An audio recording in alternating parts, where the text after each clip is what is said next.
Hello everyone, welcome to Sarit classes. अभी तक 2 lecture हम कंडक्ट कर चुके हैं इंडियन पॉलिटी के, not Indian polity, that is Indian economy. मैं क्योंकि इंडियन पॉलिटी भी मैं करवा रहा हूँ तो क्या है वो हैबिट बनी हुई है। चलिए, तो इंडियन इकोनॉमी के 2 लेक्चर कर चुके हैं जिसमें हमने टॉपिक स्टार्ट किया हुआ है मनी का एवोल्यूशन के लिए। तो उसमें अभी तक हमने डिफरेंट स्टेजेस को देखा, कैसे मनी इवॉल्व होकर आज हमारे पास आया है। तो अभी तक हम डिजिटल उसमें चल रहे थे, आज हम क्रिप्टो करेंसी जो हमारा पेंडिंग है, ब्लॉकचेन टेक्नोलॉजी, ये सारा उसमें डिस्कस कर लेंगे। इसके बाद आज के लेक्चर में जो है आपका मनी का जो एवोल्यूशन वाला पार्ट है वो कंप्लीट हो जाएगा। क्लियर। अब उसके बाद जो है हमारी जो इंडियन इकोनॉमी है वो पेस पकड़ लेगी अब। ठीक है, तो जिन बच्चों को अभी मान लो ऐसा लग रहा है कि चलो धीरे धीरे कर लेंगे, क्योंकि देखो अब जो है धीरे धीरे लॉकडाउन जो सिचुएशन है नॉर्मल हो रही है, तो अब जो है एग्जाम्स की डेट भी आपके जो आपको मिलने लग जाएंगी। क्लियर। तो अब क्या है, आपको पढ़ना ही पढ़ना है। क्लियर, अगर लाइफ में आगे कुछ करना है तो। चलिए, अब जो है आज का जो लेक्चर रहेगा वो बेसिकली हमारा क्या रहेगा, जो रिमेनिंग टॉपिक बच गए हैं इसी टॉपिक के अंदर वो करेंगे आज। उससे पहले एक बच्चे का जो डाउट आया था वो ये था कि जो मैंने फर्स्ट लेक्चर में इंट्रिंसिक वैल्यू और एक्सट्रिंसिक,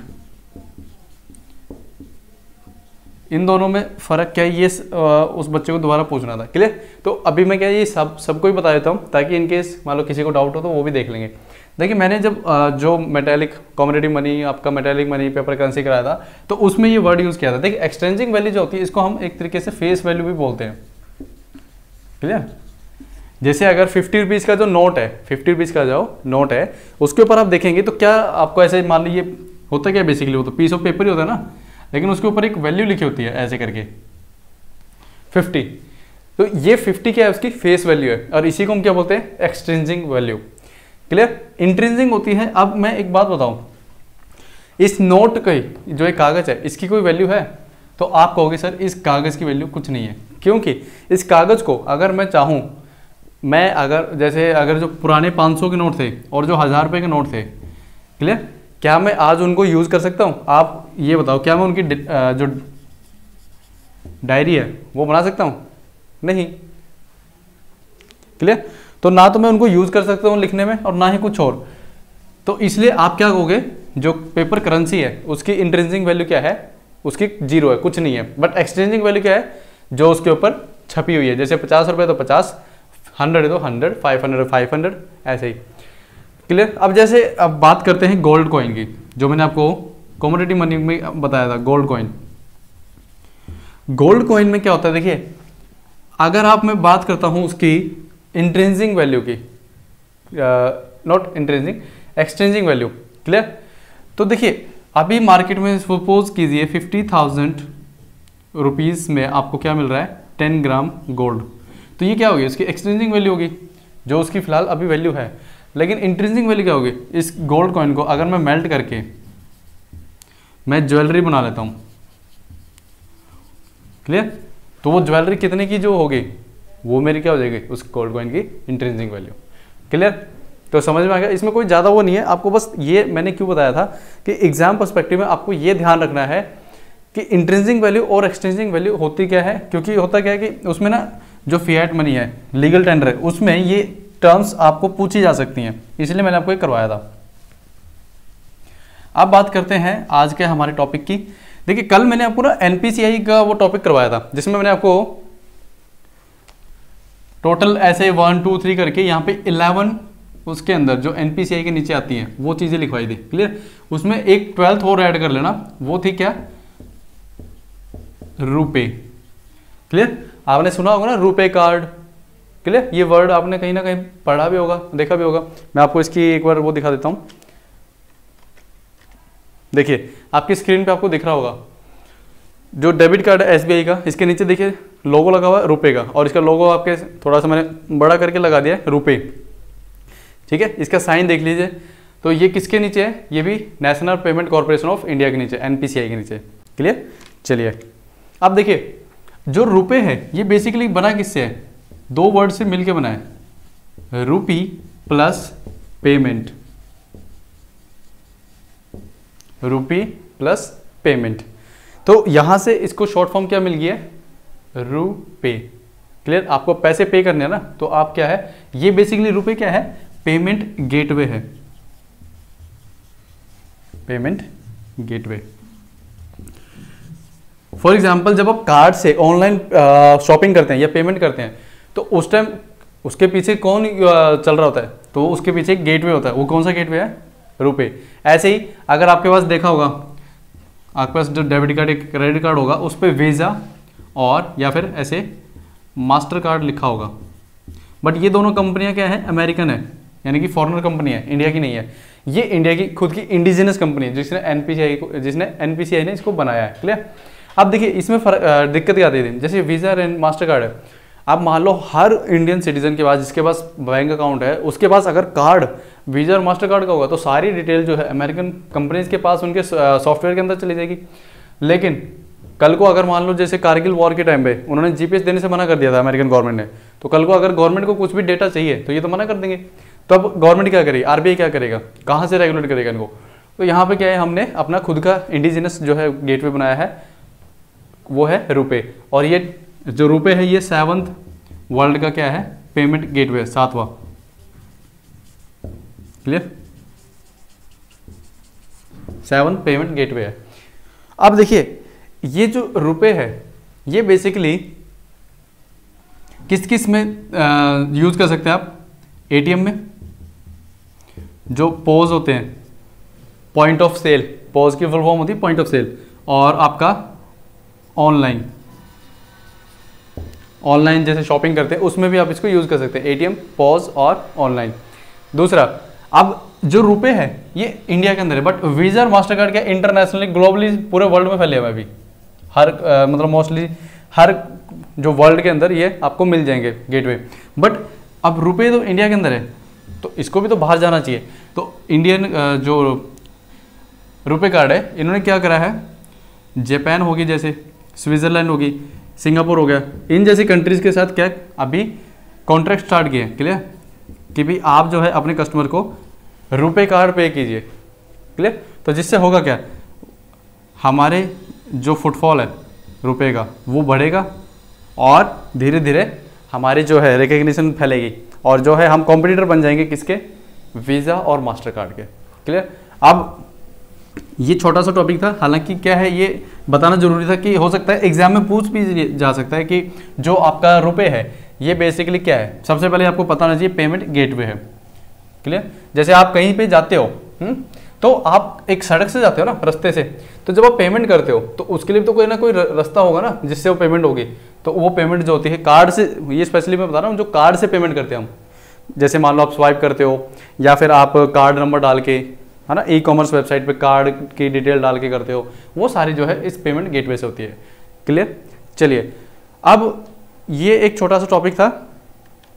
अब उसके बाद में अब हमारा एक टॉपिक आता है, वो है कि 2019 के अंदर आरबीआई ने बोला कि हम ना एक न्यू अम्ब्रेला एंटिटी बनाएंगे। किसके लिए? New umbrella entity for retail payments.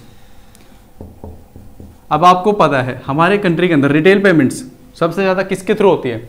जो यहाँ पे मैंने लिखा है ना एनपीसीआई, रुको, एनपीसीआई जो है वो अभी क्या है? बादशाह है, किंग है रिटेल पेमेंट्स में इंडिया के अंदर।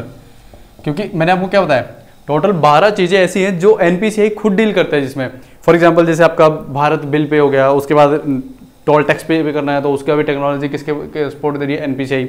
उसके बाद अगर आपको लेट से मोबाइल रिचार्ज करना है वो भी आपके इसमें क्या है? एनपीसीआई की यूज़ हो रही है। यूपीआई प्लेटफॉर्म हो गया, भीम ऐप होगी, ये सारे किसके हैं? एनपीसीआई के। अब देखिए पेटीएम जो है इसका राइवल कौन है, यानी कि इसका कॉम्पिटिटर कौन है? मोबीक्विक है, ठीक है, और आपका फ़ोन पे है, ऐसे करके अमेजन पे है, फ़ोन पे। क्लियर? और वीज़ा का मास्टर कार्ड है, या अपना खुद का ये रुपए हो गया। तो ये क्या हो गया? कॉम्पिटिटर है। अब देखिए जब कॉम्पिटिटर होते हैं तो उसमें क्या होता है, आपको एक तो जो टेक्नोलॉजी है वो चीप मिलती है, दूसरा आपको जो कहते हैं ना प्रॉफिट, नॉट प्रॉफिट, आउटपुट, वो आपको कैसा मिलता है? एकदम बढ़िया क्वालिटी का मिलता है। अब अगर मान लीजिए सिर्फ एनपीसीआई अकेली कंपनी है जो सब कुछ चला रही है, कोई साथ में इसके कॉम्पिटिटर है नहीं, तो ये क्या करेगा, ये हो जाएगा मोनोपोली। अब ये अपनी टेक्नोलॉजी को अगर इम्प्रूव करना होगा, ये सोचेगा छोड़ो ना, काम चल तो रहा है, किस लिए करना। क्लियर, जैसे 1990 से पहले होता था इंडिया के अंदर, पहले क्या होता था, अगर बाहर का कोई कंपनियां आती नहीं थी इंडिया में, इन्वेस्ट करती नहीं थी, तो होता क्या था, जो इंडियन खुद की कंपनियां होती थी, क्लियर, क्योंकि पहले हर चीज़ में, मैंने आपको एक लेक्चर बताया था, लाइसेंस लेना पड़ता था गवर्नमेंट से, ब्यूरोक्रेट से। तो उसमें क्या होता था कि अगर मैं टॉय बनाता हूँ तो मैं क्या करता था, अगर टॉय की क्वालिटी ख़राब है मुझे पता है, पर मुझे ये पता है बाहर की कोई कंपनी तो इंडिया में है नहीं, मेरा ही टॉय बिकेगा चाहे कैसी क्वालिटी की बनाओ, तो मैं क्यों अपनी क्वालिटी को इम्प्रूव करूँ। तो ऐसे ही एनपीसीआई को टक्कर देने के लिए यहाँ पे आरबीआई ने बोला कि हम जो है कोई भी इंडियन कंपनी, ये याद रखना, इंडियन कंपनी की बात की गई यहाँ पे, कि कोई भी इंडियन कंपनी जो चाहती है एनपीसीआई जैसा कोई प्रोडक्ट बनाए, और हम क्या करेंगे, आरबीआई ने बोला कि हम उनको लाइसेंस देंगे, लाइसेंस, क्लियर, लाइसेंस देंगे और जो है वो अपना बिजनेस स्टार्ट कर सकते हैं। अब देखिए यहाँ पे फायदा क्या होगा, फायदा मैंने आपको बता दिया, कंपटीशन बढ़ेगा, जो जब कंपटीशन बढ़ता है तो आपको जो बैकएंड पे जो कस्टमर होते हैं उनको ज़्यादा फायदा होता है, क्लियर, क्योंकि हर कंपनी ये चाहती है कि हमारा जो नाम बना रहे, वो कोई नहीं चाहेगा कि हम जो है हमारे कस्टमर टूट के दूसरी कंपनी में आ जाए, क्लियर। जैसे जियो आया तो बहुत सी, जैसे वोडाफोन हो गई, एयरटेल हो गई, उन्होंने ट्राई किया कि हमारी जो कस्टमर बेस है वो शिफ्ट ना हो जियो के पास। चलिए अब आता है एक छोटा सा इसके अंदर, जैसे गूगल पे है, गूगल पे, या फिर इसको ऐसे भी आपने देखा होगा जी पे। अब ये थोड़ा सा ना न्यूज़ में था, 1.5 साल पहले की बातें हो गई है, अप्रैल 2019 की बात है ये। न्यूज़ में ये था कि जो दिल्ली हाई कोर्ट थी वहाँ पे उन्होंने इसको बोला था कि भाई साहब आपके पास जो लाइसेंस है पेमेंट सेटलमेंट सिस्टम के एक्ट के तहत, वो लाइसेंस तो है नहीं, आप ट्रांजैक्शंस कैसे कर रहे हो इंडिया के अंदर बिना लाइसेंस के। तो यहाँ पे गूगल पे, इसका पहले नाम था, जब ये कंपनी स्टार्ट हुई थी तो इसका नाम था तेज, क्लियर। अगर जिस व्यक्ति ने इसको स्टार्ट किया होगा, इनिशियली जब यूज़ कर रहा होगा तो आपने देखा होगा तेज था इसका नाम, लेकिन बाद में इसको गूगल पे ने कर दिया। देखिए यहाँ पे क्या हुआ कि जो भी पेमेंट सिस्टम ऑपरेटर जो होते हैं इंडिया में, जितने भी मतलब ऑपरेटर हैं, जैसे पेटीएम है, अमेजन पे है, मोबीक्विक है, पेटीएम है, ये क्या करते हैं, ये लाइसेंस लेते हैं under the from the RBI, किसके तहत, payment and settlement act 2007, settlement act 2007, इस एक्ट के तहत ये क्या करते हैं, लाइसेंस लेते हैं आरबीआई से, ताकि हम जो है अपना बिजनेस इंडिया में चला सके। अब देखिए यहाँ पे जो गूगल पे था, इसने ये लाइसेंस नहीं लिया था इस आरबीआई से, तो दिल्ली हाई कोर्ट ने इनको काफ़ी लताड़ा था, 2019 की बात बता रहा हूँ मैं। तो उन्होंने ये बोला था कि भाई आपने लाइसेंस नहीं लिया, आप कैसे वो कर रहे हैं, ट्रांजेक्शन्स कैसे कर रहे हैं अपने प्लेटफॉर्म पे, और वो भी हमारे जो कस्टमर है, जो इंडियन गवर्नमेंट जो है वो भी कोई क्वेश्चन नहीं रेज कर रही है। तो उस टाइम आरबीआई से भी वो मांगा था और इससे गूगल पे से। तो गूगल पे ने ये बोला कि देखिए हम क्या कर रहे हैं, हम ना टेक्नोलॉजिकल सपोर्ट दे रहे हैं, क्या टेक्नोलॉजिकल सपोर्ट दे रहे हैं एक्सक्यूज मी, हम टेक्नोलॉजिकल सपोर्ट दे रहे हैं, कैसे, बाय यूजिंग जो एनपीसीआई का यूपीआई इंफ्रास्ट्रक्चर है उसको यूज़ करते हुए, यूपीआई इंफ्रा, क्लियर, हम यूपीआई का इंफ्रास्ट्रक्चर को यूज़ करके हमारा खुद का जो टेक्नोलॉजी सपोर्ट है हम उसको दे रहे हैं जो हमारे बैंक पार्टनर्स हैं उनको। तो जैसे फॉर एग्जांपल मेरा एसबीआई में अकाउंट है, तो मैं गूगल पे से अगर मैं पेमेंट करता हूं तो वो क्या कर रहे हैं, गूगल मुझे सिर्फ टेक्नोलॉजी दे रहा है अपने प्लेटफॉर्म की, और यूपीआई ट्रांजैक्शन जो इंफ्रास्ट्रक्चर वो तो एनपीसीआई का है, मेरा तो है नहीं। बैंक जो है वो एसबीआई, मैंने इसके साथ इसकी पार्टनरशिप की हुई है कि भाई आपके कस्टमर अगर करना चाहे तो मैं, मान लो जैसे कई बार क्या होता है एसबीआई का जो सर्वर है वो डाउन होता है तो उसकी मोबाइल बैंकिंग ऐप नहीं वर्क कर रही होती है, तो यहाँ पे क्या गूगल पे जो है ये बोलता है हम सिर्फ टेक्नोलॉजी का सपोर्ट दे रहे हैं, हम जो है कोई ऐसा नहीं है कि हम यहाँ पे ट्रांजेक्शन जो है उसको खुद हैंडल कर रहे हैं, वहाँ पे तो बैंक है वो खुद अपने एंड पे ट्रांजेक्शन्स को कर रहे हैं, हमारा उसमें कोई लेन देना नहीं है, क्लियर। ये है गूगल पे का कहना। चलिए और इससे ज़्यादा क्या है, हमें ज़्यादा डेप्थ में जाने की जरूरत नहीं है, बाकी उसके बाद क्या हुआ क्या नहीं, क्लियर, क्योंकि इसके बाद कोई ऐसा जो है मैटर उठा भी नहीं ना, और वो तो ये मैंने इसलिए बता दिया क्योंकि देखिए ये न्यूज़ में था। अब न्यूज़ में था तो देखिए एग्ज़ाम में जो है ना ये नहीं पता कि जो एग्जामिनर है वो किस चीज़ को लेके जब क्वेश्चन बना दे, तो आपको जो है पहले उसका अगर ये पता चल जाए ना कि ये न्यूज़ में क्यों था, तो आप थोड़ा बहुत जो कहते हैं ना स्मार्ट गैस वर्क वो कर सकते हैं। क्लियर, ये हो गया। अब उसके बाद में फर्स्ट लेक्चर के अंदर ही मैंने आपको टाइप्स ऑफ कार्ड बताया था, टाइप्स ऑफ कार्ड्स। क्लियर, जब मैंने प्लास्टिक मनी बताया था ना, types of card under the plastic money. अब देखिए टाइप्स ऑफ कार्ड में मैंने आपको बताया था ये 4 टाइप्स। क्लियर, एक उस लेक्चर में मैंने आपको 3 बताए थे, एक मैंने आपको कल बताया था, तो मैं अभी सारे यहां लिख देता हूं एक बार ताकि आपको याद हो जाए एक ही जगह। देखिए एक होता है हमारा डेबिट कार्ड, जो हमारे खुद के जो सैलरी अकाउंट होता है ना, सैलरी अकाउंट, सेविंग अकाउंट, उससे लिंक होता है डेबिट कार्ड। डेबिट का मतलब ये होता है कटौती करना। क्लियर, और क्रेडिट का मतलब ये होता है किसी चीज़ का जुड़ना या फिर उसके अंदर ऐड ऑन होना। तो डेबिट कार्ड आपके अकाउंट से पैसे कटेंगे, ये वो वाला कार्ड है, इससे आप सिर्फ कटवाओगे पैसों को। क्रेडिट कार्ड, इसमें क्या होगा, आपके अकाउंट से पैसे तो नहीं कटेंगे, लेकिन आपको आपके अकाउंट से कटेंगे भी नहीं, बट आपके अकाउंट में ऐड भी नहीं होंगे, लेकिन आपको क्या होगा, फिल जो जितना भी यूज़ करोगे वो आपको बाद में पे करना होता है। अच्छा, उसके बाद एक था हाइब्रिड कार्ड, जो मैंने आपको बताया था हाइब्रिड कार्ड। ये ऐसा कार्ड है, इन दोनों का मिक्सचर होगा इसमें। ठीक है, मान लीजिए जैसे ये कार्ड है, एक साइड यहाँ चिप लग रही होगी, एक साइड यहाँ चिप लग रही होगी।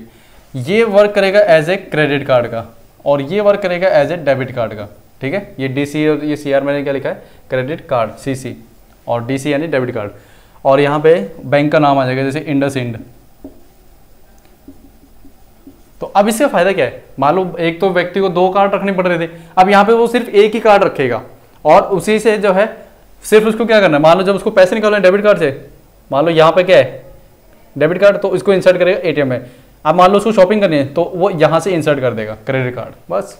यानी कि उसको क्या है, जो संभालने के लिए जगह स्पेस ज़्यादा लग रही थी उसके वॉलेट में, वो बच जाएगी। दूसरा, उसको जैसे चोरी होने का डर नहीं रहेगा, भाई एक ही कार्ड है, मान लो अगर चोरी हो गया तो दोनों को एक साथ ब्लॉक करवा दो। उसके बाद एक मैंने कल आपको बताया था, ये था प्रीपेड कार्ड। प्रीपेड कार्ड, इसमें मैंने ये बताया था कि ये तो क्या है, सारे आपके कहीं ना कहीं अकाउंट से लिंक होते हैं, ये आपके अकाउंट से लिंक नहीं होगा। इसमें क्या होता है, पहले से ही बैलेंस मिलता है आपको डला डलाया। जैसे मेट्रो के जो कार्ड है उसके अंदर आपको रिचार्ज करवाते हैं तो आपके अंदर उसमें बैलेंस आया था, लेकिन वो आपके अकाउंट से लिंक नहीं होता। ऐसा नहीं कि आपके अकाउंट से लिंक हो गया। दूसरा, आपने देखा होगा जैसे मैंने आपको बताया था कॉर्पोरेट सेक्टर में क्या होता है कि जो फूड वाउचर्स होते हैं पहले तो कागज़ के मिलते थे, अब जो है उसको भी क्या बना दिया है, प्लास्टिक कार्ड बना दिया है। जैसे आपका सोडेक्सो हो गया, मील पास हो गए, ऐसे जो है वो कार्ड किसके अंदर आते हैं, प्रीपेड कार्ड में। क्लियर, अब देखिए यहाँ पे ये 4 टाइप्स थे, बट ये बेसिस क्या था, ये जो मैंने आपको बताया है टाइप्स ऑफ कार्ड, इसमें बेसिस है पेमेंट मेथड कि जो हम पेमेंट कर रहे हैं उसके बेसिस पे हमने 4 कैटेगरी में इसको डिवाइड किया है। अब टाइप्स ऑफ कार्ड के अंदर हम देखते हैं ऑन द बेसिस ऑफ, किसके बेसिस पे, दैट इज सिक्योरिटी फीचर्स।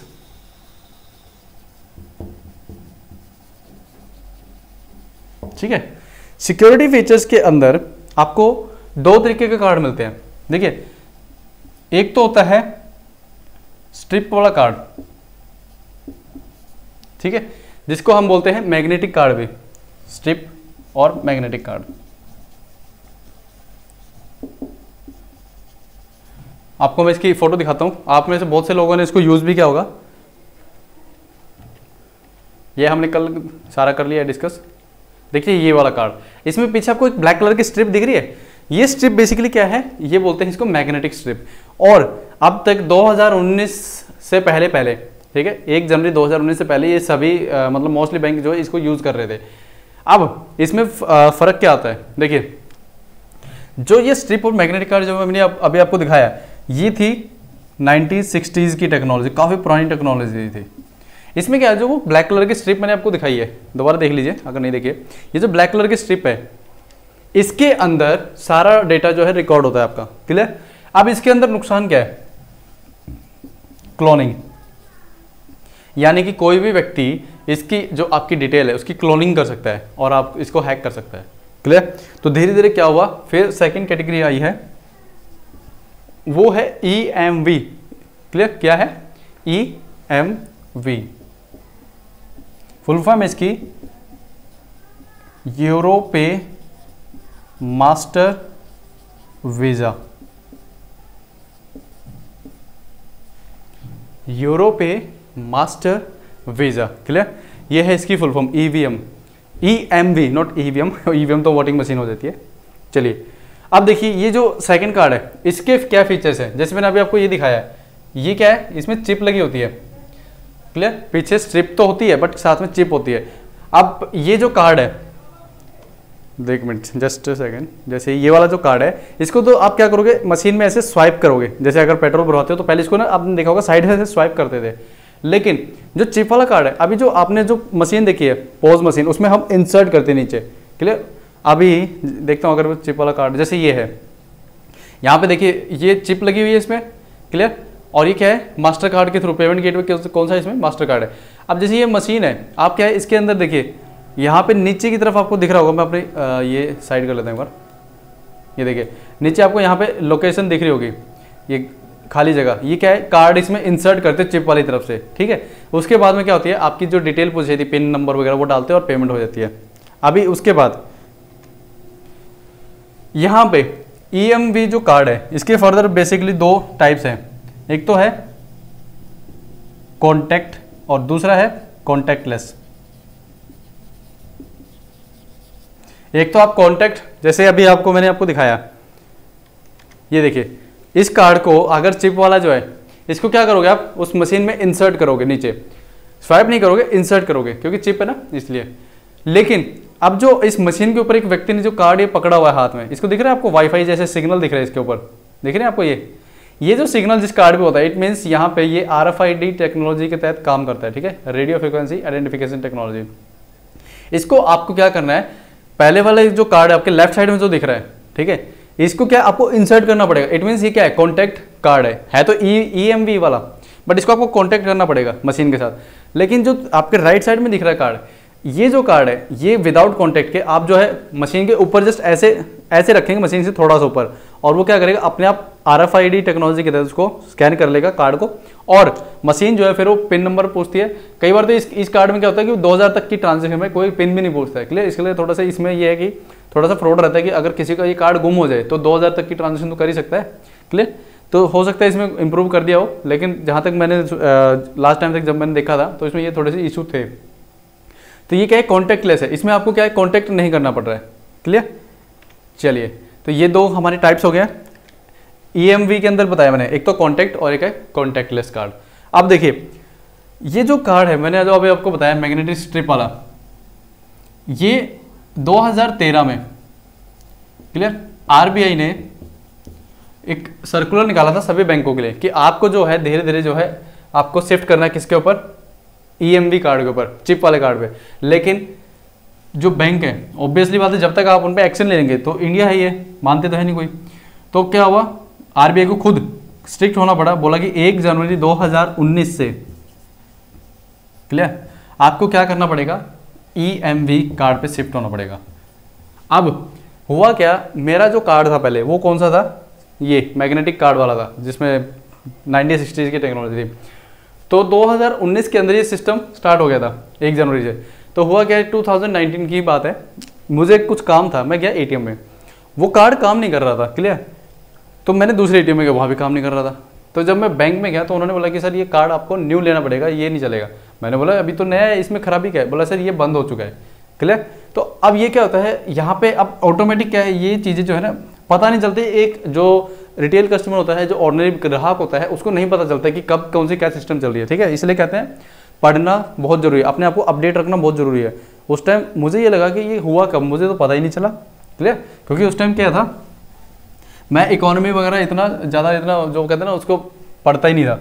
फिर बाद में धीरे धीरे इंटरेस्ट आने लगा कि हाँ इकोनॉमी जो है वो काफ़ी इंपॉर्टेंट है। देखिए दो सब्जेक्ट काफ़ी इंपॉर्टेंट है अगर आप डेली करंट अफेयर के बेसिस पे देखें, पॉलिटी और इकोनॉमी, ये दो सब्जेक्ट तो काफ़ी इंपॉर्टेंट है। क्योंकि आप कभी भी कोई भी न्यूज़पेपर उठा लें, पॉलिटी की या पॉलिटिकल न्यूज़ जरूर रहेगी, उसके पीछे का कंटेक्स्ट अगर आपको पॉलिटी आपको अच्छे से आती है तो उसको आप बता सकते हैं। ठीक है, दूसरा इकोनॉमी, बाज़ार में महंगाई, ये खुदरा महंगाई, उसके बाद ये क्लियर, ये सब चलता रहता है। सेंसेक्स तो क्या है हमारे, इतना वो डिटेल में जाने की जरूरत नहीं है उसके आके। अब आता है एक 2019 में ही, जनवरी 2019 में आरबीआई ने एक चीज़ और निकाली थी, वो क्या है, कार्ड टोकनाइजेशन। सुना है आपने? Card tokenization.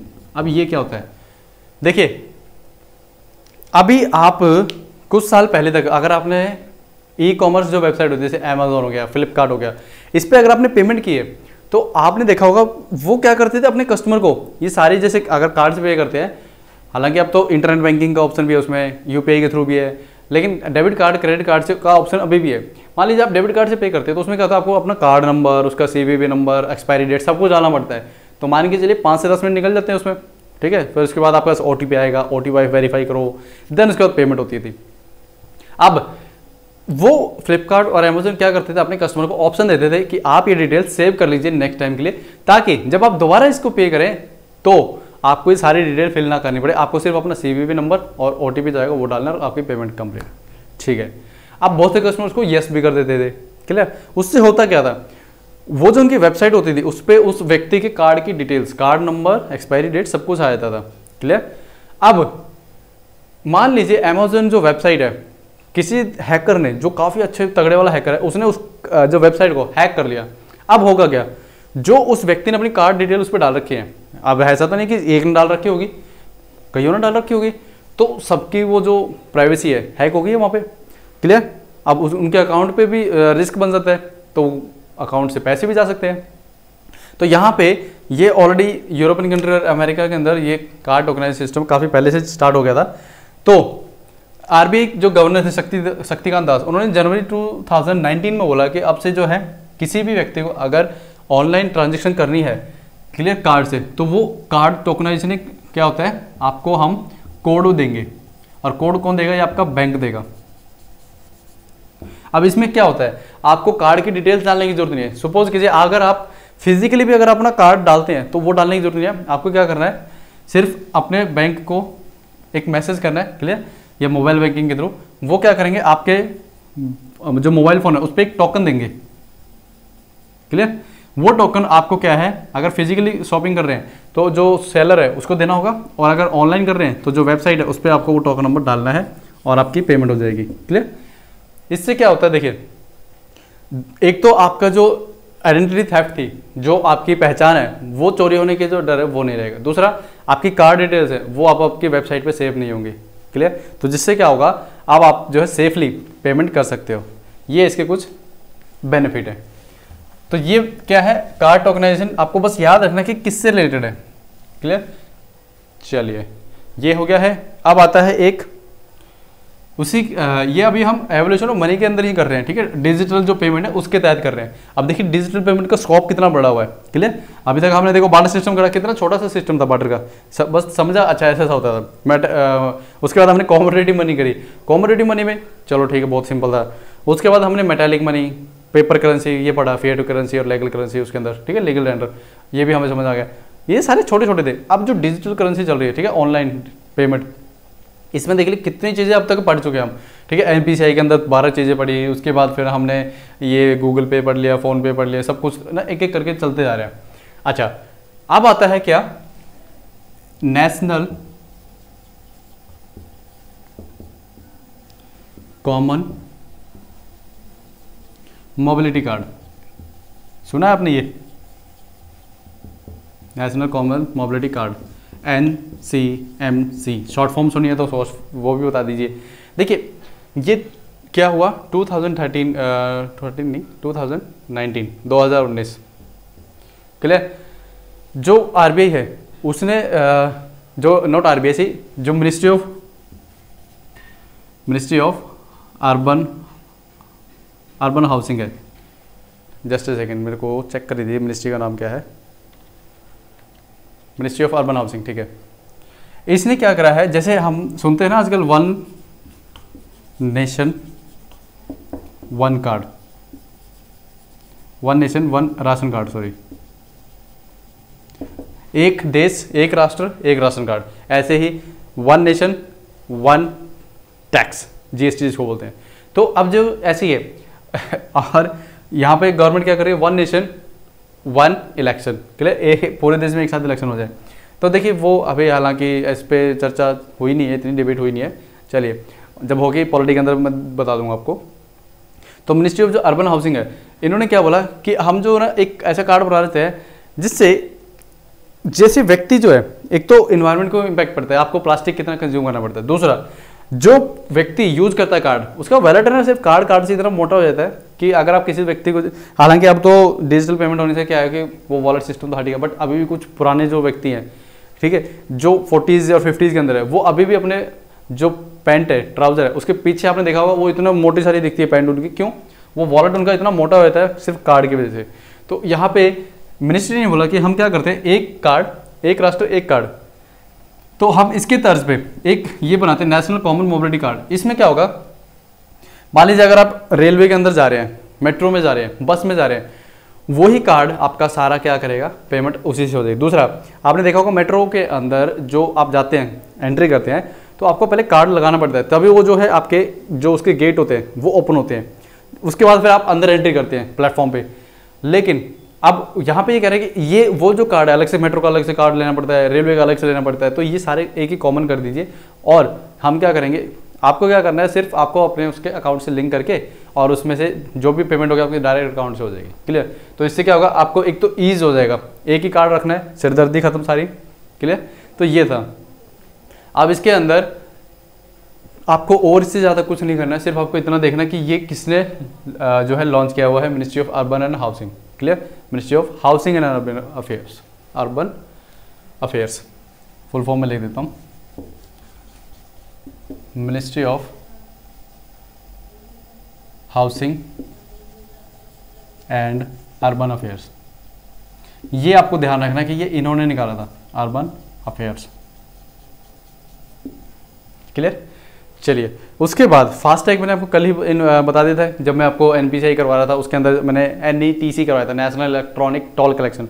तो उसके तहत मैंने आपको बता दिया था कि जो फास्टैग है वो कैसे वर्क करता है, बैकएंड में एनईटीसी उसको कैसे सपोर्ट करती है, क्लियर। और उसमें ये 2021 मार्च से कंपलसरी हो गया, हर कार पे जो भी टोल टैक्स क्रॉस करेगी उसके ऊपर फास्टैग लगा होना जरूरी है, नहीं होगा तो उस पर आपको पेनल्टी लगेगी ही लगेगी, क्लियर है इतना।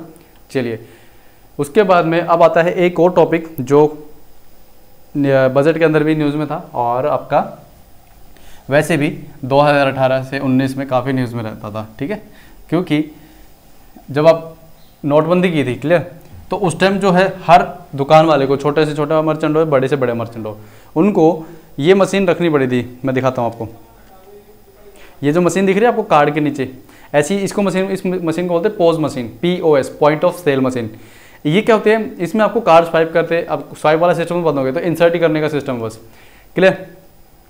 तो अब ये जो मशीन है, ये अब उस टाइम जब नोटबंदी हुई थी, हर दुकान वाले को, हर मर्चेंट को, चाहे छोटा मर्चेंट हो या बड़ा मर्चेंट हो, उसको ये रखनी ही पड़ी थी, क्लियर, ये कंपलसरी कर दिया था। अब यहाँ पे हुआ क्या, मान लीजिए यहाँ पे एक मर्चेंट है,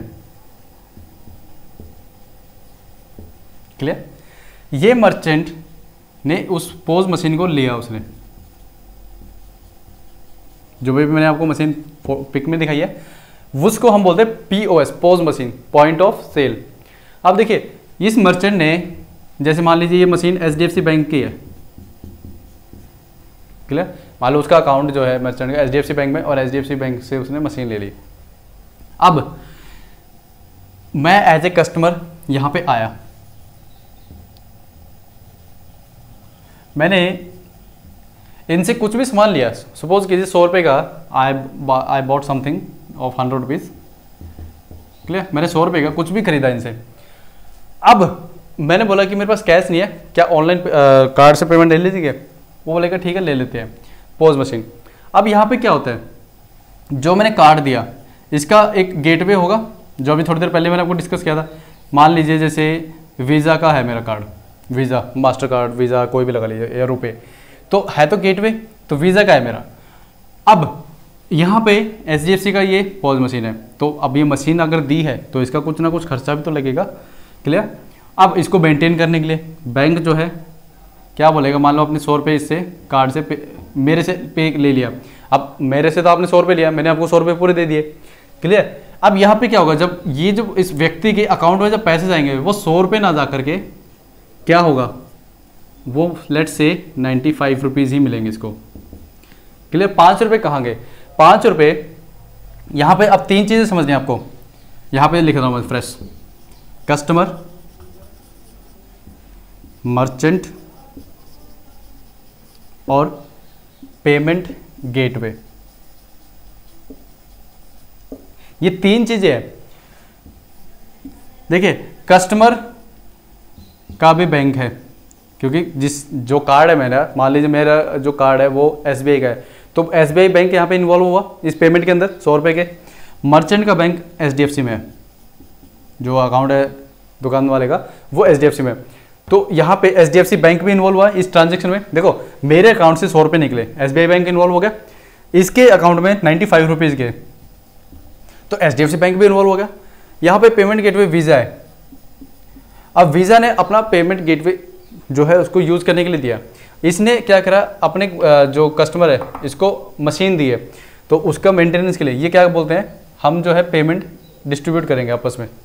आप जो है मेरे कस्टमर है, आपके उस पेमेंट पे प्लेटफॉर्म पे आया, तो आप क्या करोगे, जो 5 रुपये है वो डिवाइड हो जाएगा इन तीनों में, मर्चेंट बैंक में, कस्टमर बैंक में और पेमेंट गेटवे में, क्लियर। तो यहाँ पे इसको हम क्या बोलते हैं, दैट इज MDR।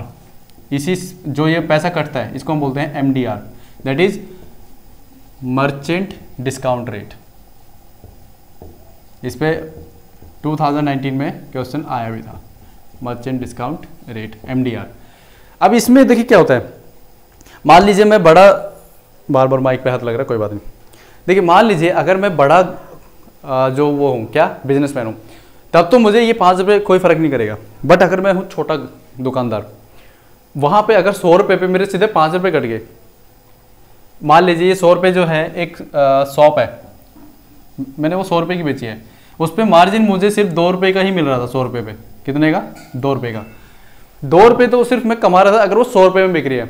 अब यहाँ पे बताइए 100 रुपये पे 5 रुपये तो मेरे पैसे कट गए, 2 रुपये मार्जिन था, कितने का नुकसान हुआ मुझे, 3 रुपये का तो मेरा नुकसान हो गया, क्लियर। यानी मैंने अपनी पॉकेट से पे किया है, उस कार्ड जो मशीन है उसको यूज़ करने से मुझे मेरे 3 रुपये मेरी पॉकेट से गए। तो अब इससे होगा क्या, जो डिजिटल इंडिया का जो सपना है गवर्नमेंट का, कहीं ना कहीं वो चूर चूर हो जाएगा। क्योंकि अब मान लीजिए अब तो चलो UPI पेमेंट जो आने के बाद हर कोई फ़ोन पे, पेटीएम, ये दुकान वाले अपने QR कोड लगा देते हैं, फ़ोन नंबर लिख देते हैं उसका, क्लियर। तो वहाँ से क्या है वो सिस्टम सॉल्व हो गया। लेकिन अब मान लीजिए किसी व्यक्ति के पास वो मशीन अभी भी है, तो यहाँ पे क्या होगा, तो वो तो फिर मना कर देगा, क्लियर। अब हर व्यक्ति जो है ये पेटीएम हर जगह काम नहीं भी करता होगा, ठीक है, तो वहाँ पे आपको ये मशीन से ही भरना पड़ेगा। अब वो कस्टमर जो छोटा दुकानदार है वो तो परेशान हो जाएगा। तो यहाँ पे जो ministry of information and technology है, जिसको हम शॉर्ट फॉर्म में बोलते हैं METI, METY, ministry of information, ministry of electronics and information technology, इन्होंने 2018 1 जनवरी 2018 से क्या बोला कि अब जो है जो व्यक्ति 2000 रुपये कार्ड से पे करता है, क्लियर, उसके ऊपर जो चार्जेस लगेंगे MDR वाले, उसके सब्सिडी जो है हम देंगे,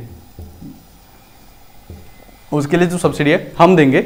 यानी कि कस्टमर को 2000 रुपये पूरे मिलेंगे। अभी मान लो मैंने 100 रुपये खरीद लिया था, इस केस में तो 95 रुपीज़ मिल रहे थे। अब अगर मान लीजिए यहाँ पे गवर्नमेंट ने बोला कि आपको अगर जैसे 2000 तक की कोई पेमेंट करता है कार्ड से, तो आपको जो है पूरे पैसे मिलेंगे, आपको कोई लेकिन 2000 से ज़्यादा करेगा तो जो है उसके ऊपर आपको कुछ थोड़े बहुत चार्जेस लगेंगे, पर ज़्यादा नहीं लगेंगे। तो 2000 रुपये मान लीजिए मैंने इसको यहाँ पे किया, तो इसको 2000 पूरे मिलेंगे। लेकिन जो यहाँ ये तीनों बैंकों के बीच में डिस्ट्रीब्यूट हो रहा था पैसा, वहाँ पे जो METI है उसने बोला कि वो पैसा मैं दूंगी सब्सिडी के तौर पे इनको, क्लियर। ये है पूरा न्यूज़ जो हमने डिस्कस करना था, ये करंट में भी था और ये क्या है टॉपिक भी है कि MDR क्या होता है, और ये 2019 के जो क्वेश्चन पेपर था उसमें आ रखा है ये, क्लियर। और ये 2019 में ही न्यूज़ में भी था MDR, क्योंकि 2018 में, और ये जो METI ने स्टार्ट किया था ये बोला था कि हम 2 साल के लिए देंगे, यानी 2018 से 2020, लेकिन 2020 के बजट में ये बोला कि इसको 2 साल और एक्सटेंड कर दिया जाएगा, तो अभी 2022 तक ऐसा ये सिस्टम चलेगा।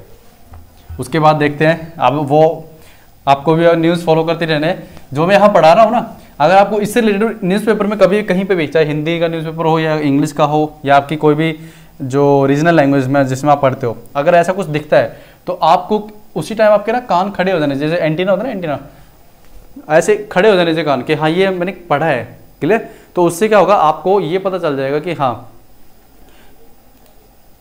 चलिए, तो आपको ये रहेगा कि हाँ ये मैंने पढ़ा हुआ है, क्लियर, और मुझे इससे रिलेटेड जो है इन्फॉर्मेशन अपनी अपडेट करनी है।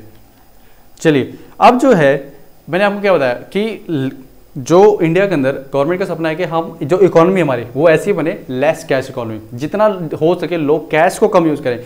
अब देखिए, गवर्नमेंट इतना फोकस क्यों करती है लेस कैश इकोनॉमी के ऊपर कि भाई हम कैश कम यूज़ करें।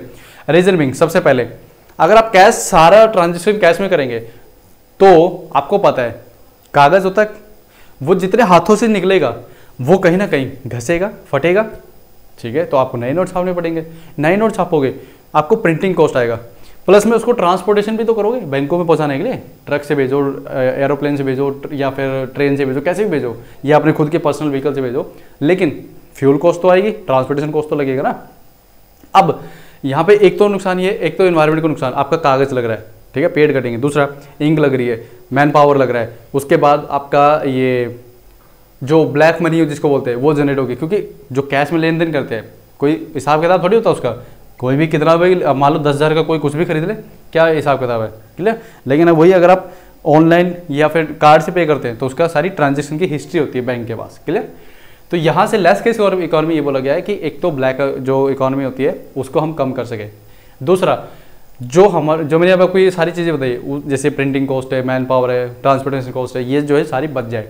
तो अब मान लीजिए हज़ारों करोड़ रुपए अगर सिर्फ इतने से करने से गवर्नमेंट को बचते हैं तो गवर्नमेंट क्यों ना करेगी, क्लियर। लेकिन अब हमारा क्वेश्चन ये आता है कि क्या सारी ट्रांजेक्शन जो है ऑनलाइन होनी चाहिए। अब आप थोड़ा सा ये ब्रेनस्टॉर्मिंग करिए, अपने दिमाग पे खुद सोचिए, क्या इंडिया के अंदर सारी पेमेंट ऑनलाइन होनी चाहिए, मतलब कैशलेस होनी चाहिए, बिना कैश को इन्वॉल्व किए। तो आपका क्या मानना है? मैं आपको 10 सेकंड देता हूँ, ठीक है, और आपको कमेंट बॉक्स में डालना है। अभी उसके बाद मैं तो बताऊंगा, लेकिन आपको वीडियो पॉज करके सोचना थोड़ी देर, उसके बाद देखते हैं आपका माइंड क्या बोलता है। देखिए, चलिए अब मैं बताता हूँ, पहले आपको खुद आंसर करना पड़ेगा। देखिए, अगर मैं ये करूँ 100% जितने भी ट्रांजेक्शन इंडिया के अंदर होती है वो सारी ऑनलाइन हो जाए, कैशलेस, कोई कैश इन्वॉल्व ना हो, नंबर 1, उसके नुकसान क्या होंगे? कल को मान लीजिए वॉर वाली कोई सिचुएशन हो जिसमें इलेक्ट्रिसिटी कट हो गई या इंटरनेट जो शट डाउन हो रखा है, तो क्या उस टाइम कर पाओगे आप पेमेंट? नहीं।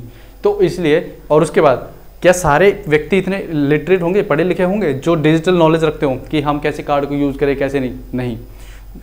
तीसरा, अब मान लीजिए इमरजेंसी सिचुएशन है, मान लीजिए उसके अंदर वहाँ पे कोई हिली एरिया है जहाँ पे उस टाइम स्ट्रेंथ नहीं आ रही, सिग्नल नहीं आ रहे नेट के, तो क्या वहाँ पे व्यक्ति वेट करेगा कब इसका इंटरनेट सिग्नल आए और मैं वो करूँ? तो इसलिए हमें क्या करना चाहिए, दोनों का साथ लेके चलना चाहिए। जो व्यक्ति कार्ड या फिर जो कैश मतलब उससे करना चाहता है वो उसकी मर्जी है, लेकिन हाँ हमें ये होना चाहिए कि 50% जो है कैश भी रखना चाहिए, 50% अपना उसको भी रखना चाहिए, क्लियर। या 75% वो, 25% वो, पर ऐसा नहीं कि 100% जो है आपकी कैशलेस इकोनॉमी हो जाए।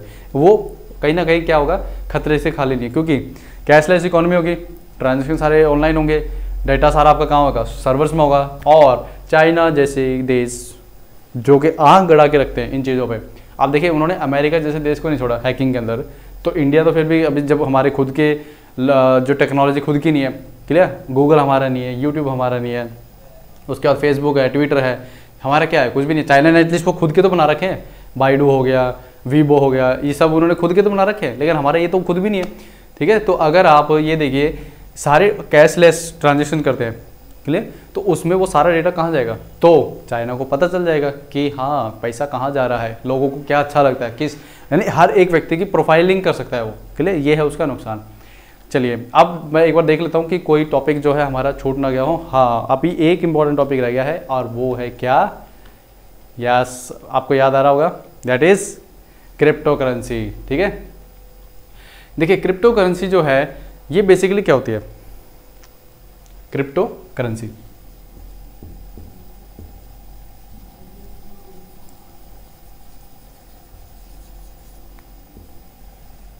ठीक है।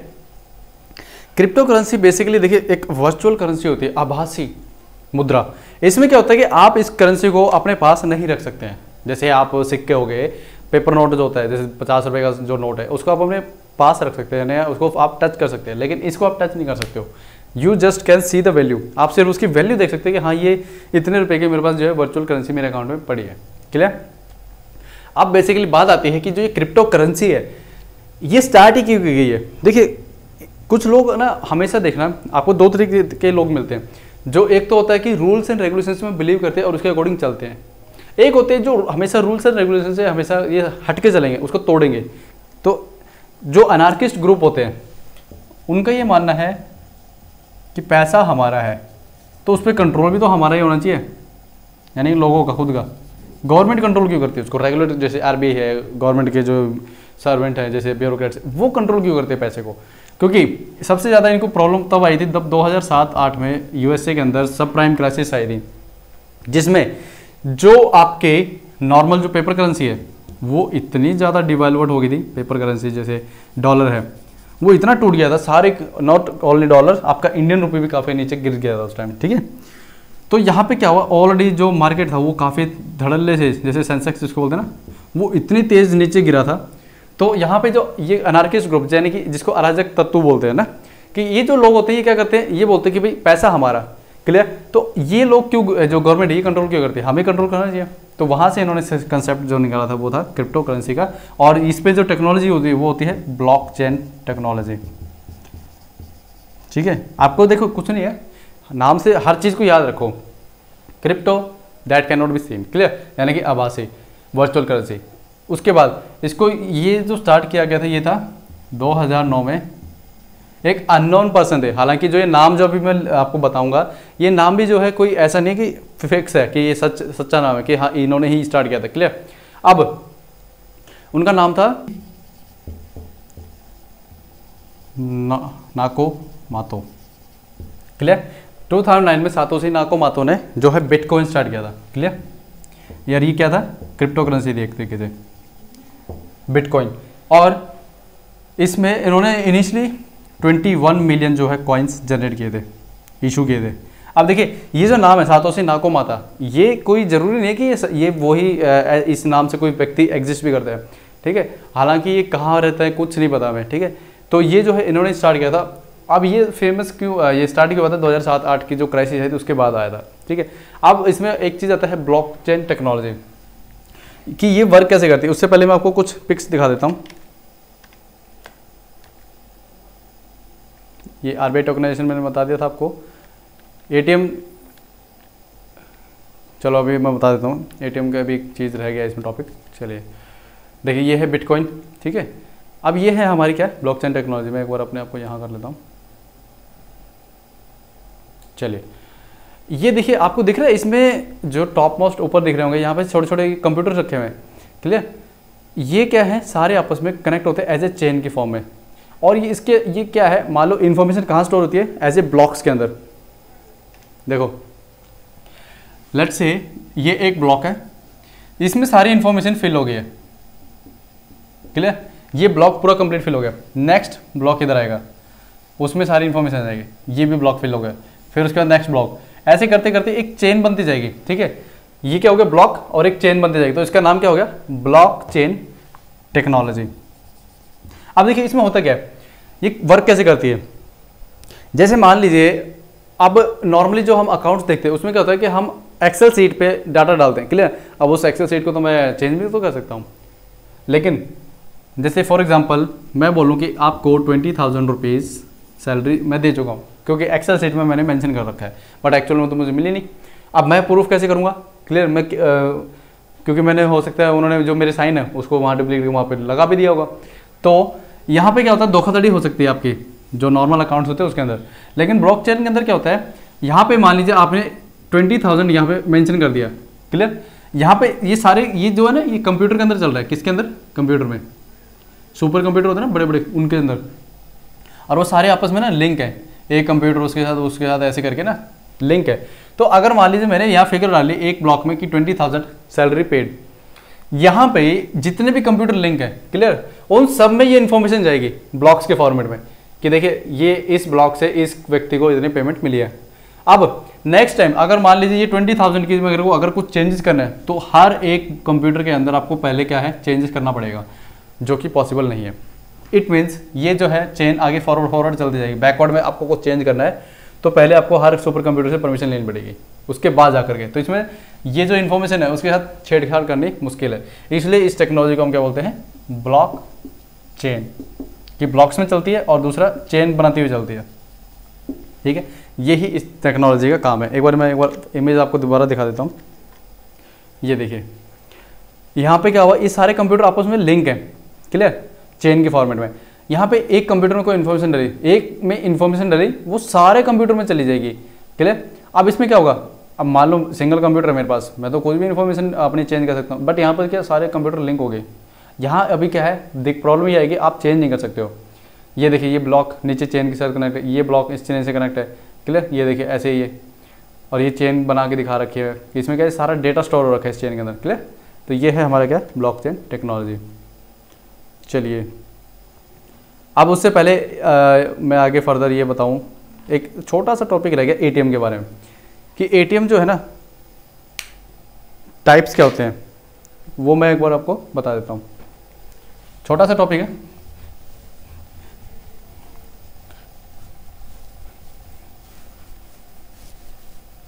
देखिए एटीएम जो है बेसिकली इसकी फुल फॉर्म होती है ऑटोमेटेड टेलर मशीन, क्लियर। हालांकि जब आप छोटे बच्चे रहे होगे या आपने कंप्यूटर पढ़ा होगा तो उसमें ये आपने फुल फॉर्म पढ़ी होगी, क्लियर, ऑटोमेटेड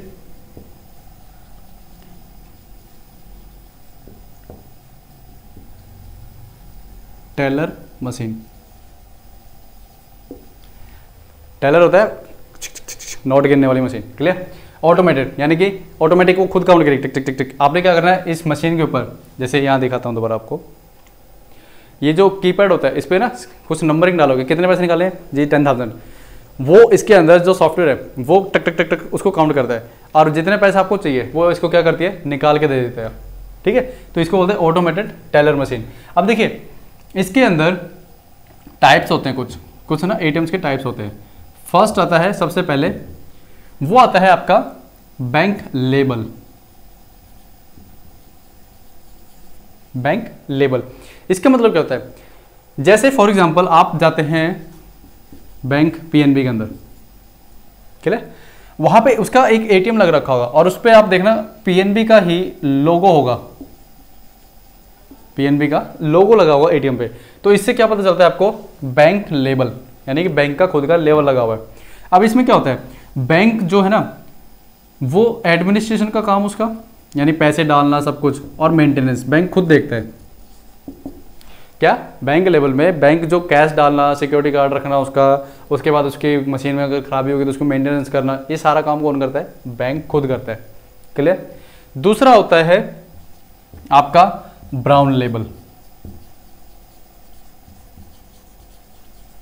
ब्राउन लेबल में क्या होता है, इस पे अब ये जो मैं नाम बोल रहा हूँ ना, ये ब्राउन लेबल, आगे वाइट थर्ड आता है जैसे वाइट लेबल। इसमें ऐसा नहीं है कि जो आपका एटीएम है उसका कलर जो है वाइट होगा या इसका ब्राउन कलर होगा, नहीं। लेबल इसका मतलब आपको क्या समझ रहे हैं, यहाँ पे बैंक ऑन तो करेगा, यानी कि बैंक तो मालिक होगा एटीएम का।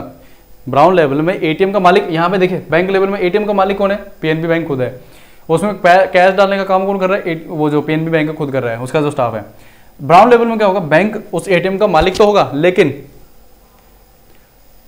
जो एटीएम है उसका मालिक तो बैंक खुद होगा, लेकिन उसमें जैसे कैश डालने का काम है और जो उसका मेंटेनेंस का काम है वो थर्ड पार्टी को आउटसोर्स कर रखा होगा, बाहर किसी दूसरे कंपनी को दे रखा होगा कि भाई ये जो काम है आप करना, हम तो है जो इसका खर्चा होगा, मतलब जो एनुअली जो है आपका, वो हम दे देंगे आपको, फीस जो होगी आपकी वो दे देंगे आपको।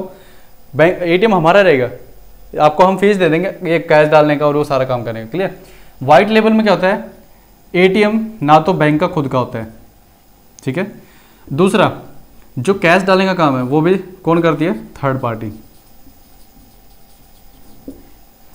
अब देखिए आपने सुना होगा किसी किसी एटीएम के ऊपर आपने ये देखा होगा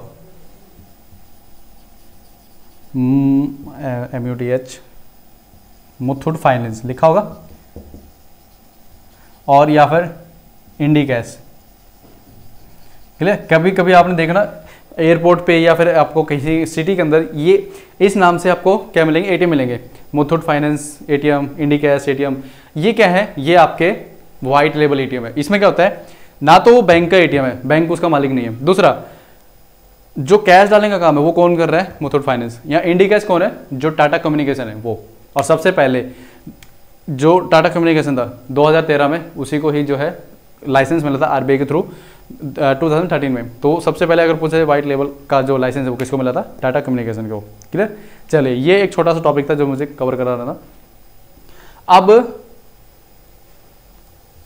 अभी हमने इससे पहले जो लास्ट टॉपिक है वो कौन सा था, क्रिप्टो करेंसी का। क्लियर। अब हम देखते हैं कि कुछ वर्ल्ड की फेमस ऑर्गेनाइजेशन जिन्होंने क्रिप्टो करेंसी को अपनाया है, वो एक एक करके देखते हैं कि उन्होंने क्या क्या अपनाया है और कैसे कैसे, किसको अपना जो है क्रिप्टो करेंसी अपनाया है, किसने अपनाया है, क्यों अपनाया है, वो सारा एक एक करके देखते हैं। देखिए, सबसे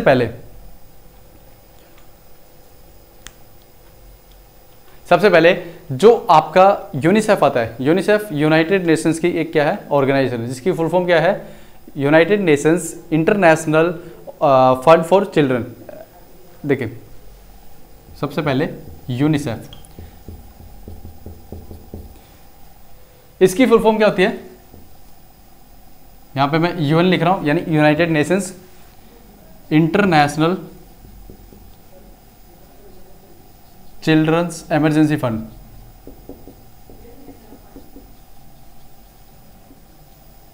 emergency fund.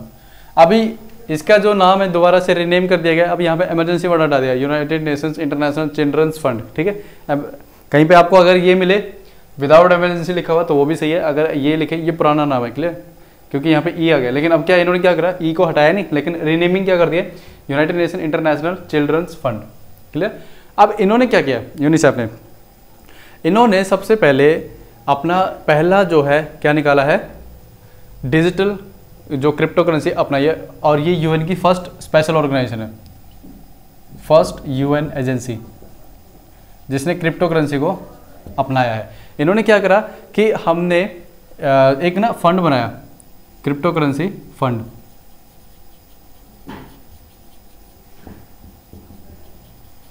Crypto currency fund बनाया। और इन्होंने ये बोला कि अगर किसी व्यक्ति को, किसी संस्था को, अगर वो चाहते हैं कि क्रिप्टो करेंसी में पेमेंट करे यूनिसेफ को, क्योंकि यूनिसेफ जो है डोनेशंस भी लेता है। क्लियर। तो वो कहते हैं कि अगर कोई हमें चाहता है कि वो पेमेंट करे, फंड करे, तो वो है क्रिप्टो करेंसी, जो हमने एक फंड बनाया, आप उसके अंदर दे सकते हैं। क्लियर। ये है फर्स्ट यूनिसेफ, जिसने क्या है, यूएन की फर्स्ट एजेंसी है। अब यूनिसेफ के थोड़ा सा हम देख लेते हैं, इसका हेडक्वार्टर कहाँ है, हेडक्वार्टर है इसका न्यूयॉर्क। कहाँ पे, अमेरिका में। और ये कब बना था, ये बना था ईयर 1946 में, वर्ल्ड वॉर 2 के बाद। क्लियर। ये थोड़ी सी क्या है, बेसिक डिटेल है। ये जब हम वर्ल्ड जो एजेंसीज है, वर्ल्ड इंटरनेशनल फोरा, इंटरनेशनल रिलेशंस में करेंगे, तब इसको और अच्छे से करेंगे। चलिए, एक तो यूनिसेफ हो गया। उसके बाद सेकंड नंबर पे आता है आपका वर्ल्ड बैंक।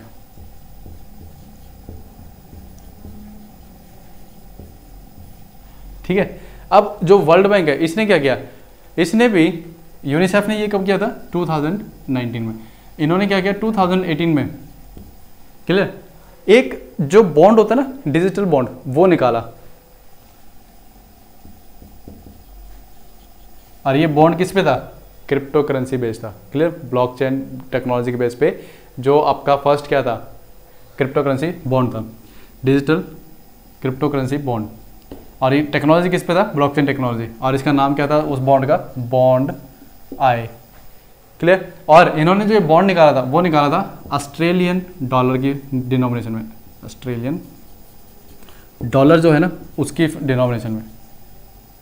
क्लियर। और इसमें इन्होंने ये बोला था कि लोगों को 2% इंटरेस्ट मिलेगा आफ्टर 2 ईयर्स के बाद।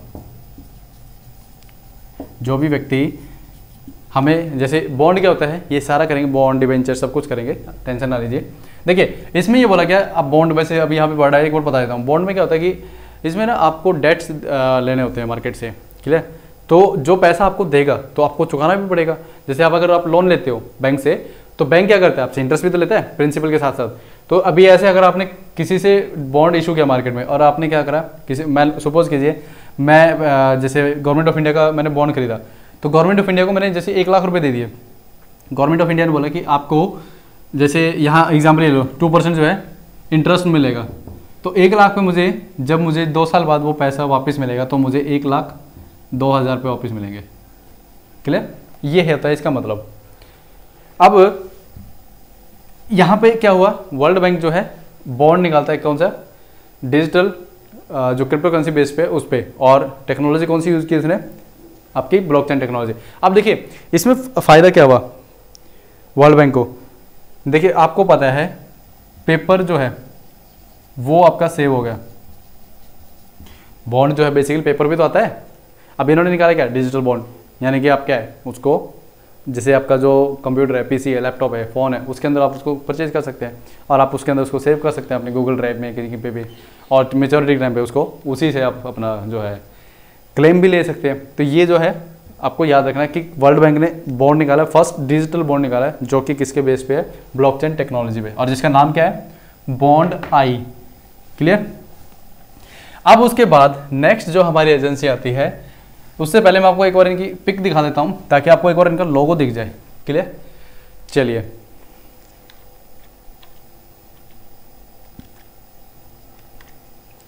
ये हो गया एटीएम। देखिए यूनिसेफ आपको सबसे ऊपर दिख रहा है लोगो इसका, ये है यूएन की एजेंसी जिसने सबसे पहले क्या निकाला, अपना क्रिप्टो करेंसी निकाला, नहीं इन्होंने क्रिप्टो करेंसी फंड बनाया एक। फिर ये ग्लोब दिख रहा है आपको, वर्ल्ड बैंक, ये वर्ल्ड बैंक का लोगो है। अब उसके अब ये बाकी आपकी नेक्स्ट मैं आपको दिखाता हूँ, जब डिस्कस करेंगे तब मैं बताऊँगा कि क्या है। अब देखिए ये जो क्रिप्टो करेंसी है, क्लियर, जैसे बिटकॉइन है, इसका नुकसान क्या है वो बताता हूँ मैं अभी आपको। मार्च, अभी ये जस्ट 2-3 महीने पहले की बातें हैं, मार्च 2021 में क्या हुआ, एलॉन मस्क का नाम सुना है, टेस्ला के जो मालिक हैं एलॉन मस्क,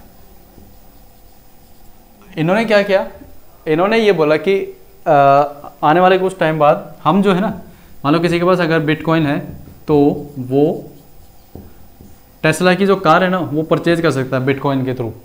क्लियर? इनके सिर्फ एक ऐलान से जो बिटकॉइन का रेट था, मान लीजिए वो $1, मान लीजिए 20,000 के आसपास चल रहा था बिटकॉइन। बिटकॉइन को हम BTC भी लिख देते हैं, ठीक है, जैसे डॉलर का ये फॉर्मेट है ना, और बिटकॉइन को हम लिखते हैं BTC, बिटकॉइन। तो $1 मैंने उल्टा लिख दिया रुको, तो जो बिटकॉइन था उसकी वैल्यू मान लीजिए पहले चल रही थी कितने, लेट्स से $20,000 के आसपास। क्लियर? अब जब एलॉन मस्क के जो टेस्ला के मालिक है उन्होंने बोला कि आप बिटकॉइन से जो टेस्ला की कार है उनको खरीद सकते हैं गाड़ियों को, तो 1 बिटकॉइन की जो वैल्यू है वो सीधी जंप मार के चलेगी $60,000 पे। देख रहे हैं आप, सिर्फ एक ऐलान करने पे। दूसरे, अभी मई लास्ट मंथ में ही आ गए टेस्ला भाई साहब का मन, उन्होंने बोला कि अब ना नहीं, अभी नहीं, ये हम बिटकॉइन में आपको कार नहीं देंगे अगर बिटकॉइन से खरीदेंगे। बिटकॉइन 60,000 से डायरेक्ट नीचे आ गया 30,000 पे। तो ये क्या है, फ्लैक्चुअल जो है चलता रहता है। तो यानी कि इसके अंदर अगर जब हम बात करें कि जो बिटकॉइन है वर्चुअल करेंसी है, ठीक है, इसके नुकसान क्या है, नुकसान ये है कि इसके अंदर गवर्नमेंट की बैकिंग नहीं है, ठीक है, कोई एसेट इसके साथ जुड़ा हुआ नहीं है। जैसे आपने देखा होगा पहले गोल्ड के साथ, आप अभी देखेंगे RBI अपने पास गोल्ड रखता है एसेट के फॉर्मेट में, तो जब अगर इंटरनेशनल मार्केट से वो लोन लेता है तो वो गोल्ड को वहाँ पे उसके पास रखता है एसेट के फॉर्मेट में कि इन केस अगर मैं नहीं देता हूँ तो ये गोल्ड आपके पास रहेगा। क्लियर? जैसे आप बैंकों के पास जाते हैं, प्रॉपर्टी का कागज़ रखते हो, तो सिमिलरली यहाँ पे भी क्या होता है, लेकिन बिटकॉइन में ऐसा कोई सिस्टम नहीं है। आप क्या क्या गिरवी रखोगे यहाँ पे, कुछ भी नहीं, कुछ भी तो नहीं है। तो इसलिए ये इसका नुकसान है। दूसरा, फ्लक्चुएट जो वॉलेटिलिटी है इतनी ज़्यादा होती रहती है, कभी ऊपर कभी नीचे, यानी कि व्यक्ति 2 मिनट में तो अमीर, 2 मिनट में गरीब। क्लियर? जो सेंसेक्स का हाल होता है बेसिकली वही है। अच्छा, उसके बाद में अभी एक मार्शल आइलैंड जो है, क्लियर, मैंने आपको मैप में दिखा देता हूँ एक बार। देखिए यहाँ पे आपको लेफ्ट साइड में ये आइलैंड दिख रहा होगा, मार्शल आइलैंड लिखा हुआ। ये बेसिकली कहाँ है, जो ऑस्ट्रेलिया के पास, माइक्रोनेशिया वगैरह, ये आप कभी वर्ल्ड मैप अगर आप अच्छे से देखोगे वहाँ पे होगा। अभी ये क्या, यहाँ पे स्पेस कमी, इसलिए मैंने पूरा वर्ल्ड मैप नहीं लगाया, सिर्फ मार्शल आइलैंड का लगा है। तो ये क्या है मार्शल आइलैंड। मार्शल आइलैंड ने सबसे पहले 2018 फरवरी 2018 में, ये जो मार्शल आइलैंड है बेसिकली USA के साथ इंक्लाइंड है। क्लियर। इनका जो मान लीजिए डिफेंस है, 2018 से पहले इनके पास जो करेंसी होती थी वो US डॉलर ही चलती थी, लेकिन अब इन्होंने बोला कि हमारी खुद की जो है क्रिप्टो करेंसी होगी, that is sovereign, SOV, clear, sovereign SOV, ये हमारी क्या है रहेगी। तो मार्शल आइलैंड, हालांकि ये तो आइलैंड है, पर ये कह सकते हो कि फर्स्ट कंट्री है जिसने क्या करा, क्रिप्टो करेंसी को लॉन्च किया। उसके बाद एक आता है आपका वेनेजुएला। वेनेजुएला, इनका इन्फ्लेशन इतना ज़्यादा हो गया था 2018 में, इन्होंने क्या करा, अपनी खुद की एक डिजिटल करेंसी निकाली, पेट्रो, ठीक है। यहाँ पे मैं दिखाता हूँ आपको, ये देखिए राइट साइड में ऊपर आपको दिख रहा है पेट्रो कॉइन के ऊपर लिखा हुआ है, और पीछे जो फ्लैग है वो वेनेजुएला का ही है। यहाँ पे ये इन्होंने अपना खुद का निकाला था, और इंडियन गवर्नमेंट को भी इन्होंने ये बोला था, इन केस अगर आप पेट्रो में डीलिंग करते हैं तो हम कुछ आपको जो कच्चा तेल खरीदते हैं ना, जैसे वेनेजुएला की जो इकोनॉमी है, वैसे जो क्रूड ऑयल, मैंने आपको फर्स्ट लेक्चर में क्या बताया था, क्या है ये क्रूड ऑयल, क्या है आपकी कमोडिटी है, कमोडिटी है। तो जो वेनेजुएला की इकोनॉमी है वो सारी किस पे चलती है, कच्चे तेल पे, क्रूड ऑयल पे। अब इसकी अमेरिका के साथ नहीं बनती है, क्लियर। अब अमेरिका जिसके साथ नहीं बनती है तो वो उसको सप्रेस करने की सोचता है। तो उसने इंडिया ने क्या सोचा कि भाई अगर देखो तेल तो हमें चाहिए, सस्ता मिलेगा तो कोई दिक्कत नहीं, लेकिन अमेरिका के साथ हम अपनी ख़राब नहीं कर सकते हैं रिश्तेदारी, ठीक है। तो पेट्रो को हमने जो है डीलिंग नहीं करी। तो ये आपको याद रखना है, पेट्रो किसकी जो है डिजिटल करेंसी है, वो है आपकी वेनेजुएला की। उसके बाद चाइना ने अक्टूबर 2020 के अंदर अपनी खुद की ट्रायल बेसिस पे डिजिटल करेंसी निकाली, युआन, डिजिटल करेंसी युआन। अभी तो क्या है, ये पेपर करेंसी है युआन, क्लियर। लेकिन अब इन्होंने ये बोला कि हम जो युआन है ना, जो हमारी, उसको अब डिजिटल कर देंगे। कैसे, मान लीजिए अगर किसी व्यक्ति को या गवर्नमेंट को लोन चाहिए सेंट्रल बैंक से, तो हम क्या करेंगे, उसको डिजिटली ट्रांसफर कर देंगे युआन। मेरे को अगर बैंक से चाहिए तो बैंक मुझे मेरे अकाउंट में युआन डाल देगा डिजिटली, ये है। तो आरबीआई हो गया आपका, यूरोपियन सेंट्रल बैंक के जितने भी हैं, उन्होंने बोला कि हम भी जो है इसके ऊपर थोड़ा सा डिस्कस करते हैं, देखते हैं कि कैसे वर्क करता है, क्लियर। और ये किसके बिहाफ पे काम करेगा, ब्लॉकचेन टेक्नोलॉजी पे, क्लियर।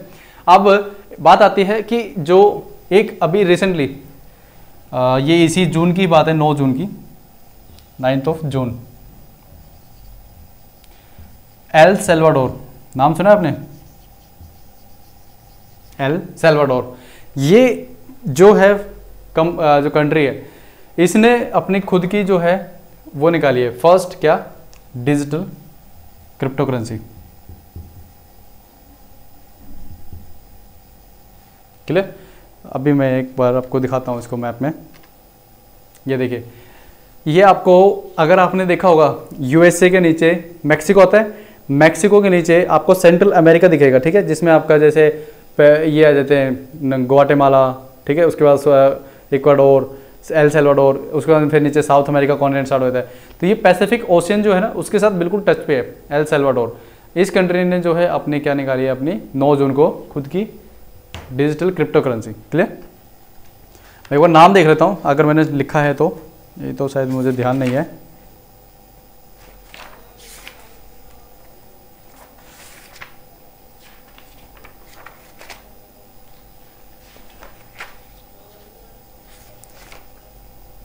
चलिए, हालांकि अभी तो मैंने नहीं लिखा हुआ है, ठीक है, चलो कोई बात नहीं, मैं आपको नेक्स्ट लेक्चर में बता दूंगा अगर नाम होगा तो, जो भी। पर ये आपको याद रखना, ये बिल्कुल रिसेंटली करंट का है। आज कितनी हुई है, क्लियर, आज भी जैसे 17 जून है आज, तो 9 जून, जस्ट 1 वीक पहले की बात है। एल सल्वाडोर इन्होंने भी अपनी क्या निकाली है, डिजिटल करेंसी निकाली है। और ये आपको याद रखना है, उससे पहले कौन था, मार्शल आइलैंड, जिसने क्या निकाली थी अपनी डिजिटल क्रिप्टो करेंसी, क्या, सॉवरेन, SOV, ये याद रखना है। चलिए अब बात करते हैं इंडिया के अंदर क्या स्टेटस है क्रिप्टो करेंसी को लेके, क्लियर। देखिए इंडिया के अंदर ये बात स्टार्ट होती है 2011 से, 2011 से। देखो मैं हिंदी और इंग्लिश दोनों मिक्स करके बोल रहा हूँ, 2011, ठीक है, 2011 से। हालांकि स्टार्टिंग में जो गवर्नमेंट है आरबीआई, वो इतना ज़्यादा वो नहीं था इसके प्रति, लेकिन 2013 में जब इसके प्रति ज़्यादा ट्रांजेक्शन हुई, 2010 में फर्स्ट ट्रांजेक्शन हुई थी क्रिप्टो करेंसी इंडिया के अंदर, तो उस टाइम इतना ज़्यादा सीरियसली लिया नहीं, ना आरबीआई ने ना गवर्नमेंट ऑफ इंडिया ने। लेकिन जब 2013 में इसके अंदर ज़्यादा रुचि दिखाने लगे लोग, तब 2013 में आरबीआई ने फर्स्ट टाइम स्टेटमेंट ये दी कि देखो आपको इससे दूर रहना है, आपको इसमें बिल्कुल भी भागीदारी नहीं लेनी है। अगर आप करते हैं तो आपके ऊपर पेनल्टी लगेगी, प्लस में इसके ऊपर आपके जो प्राइवेसी है थेफ्ट हो सकती है, क्योंकि इसमें अभी से क्या है, हमारी बैकिंग नहीं है, हमारा सपोर्ट नहीं है। क्लियर? कल को कुछ होगा उसके ऊपर आप जिम्मेदार होगे, प्लस में आप पे सज़ा जो होगी वो भी होगी। तो 2018 में आरबीआई ने सभी बैंकों को, सभी जो आपके पेटीएम वॉलेट वगैरह जितने भी हैं, ठीक है, उन सबको एक सर्कुलर निकाल के बोला आपको जो है कांटेक्ट नहीं कर रखना है किसी भी जितनी भी crypto currency private crypto currency companies हैं उनके साथ। क्लियर? आरबीआई ने ये बोला सभी बैंकों को और जितने भी आपके अमेजोन पे, पेटीएम, जितने भी आपके ये इंटरमीडिएट कंपनीज हैं जो पेमेंट करती हैं, उनको ये बोला आपको इनके साथ रिलेशन नहीं रखना है। तो अब जो क्रिप्टो करेंसी में डील करती है कंपनी, लोग उसमें शेयर नहीं करेंगे, तो जब उनका मार्केट ठप हो जाएगा। तो इन्होंने क्या करा, सुप्रीम कोर्ट में पिटीशन डाली। क्लियर?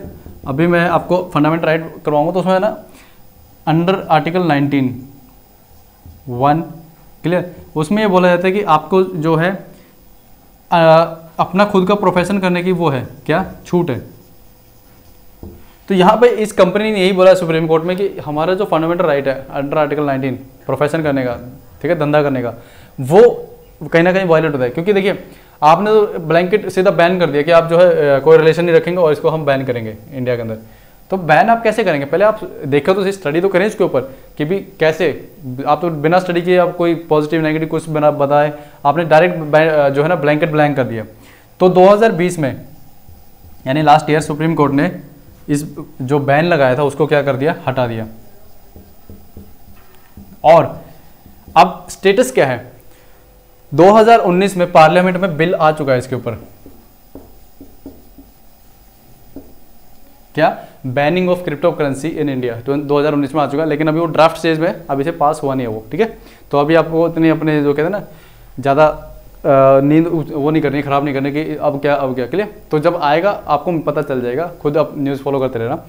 तो लेकिन अब एक चीज़ आपको याद रखनी है कि अभी भी आप कहोगे सर फिर तो बिटकॉइन के अंदर हम सुनते कि इन्वेस्ट करो। हमने यूट्यूब पे कई सारी वीडियो देखी हैं जिसमें लिखा था कि बिटकॉइन का ये रेट चल रहा है, आप इन्वेस्ट करें।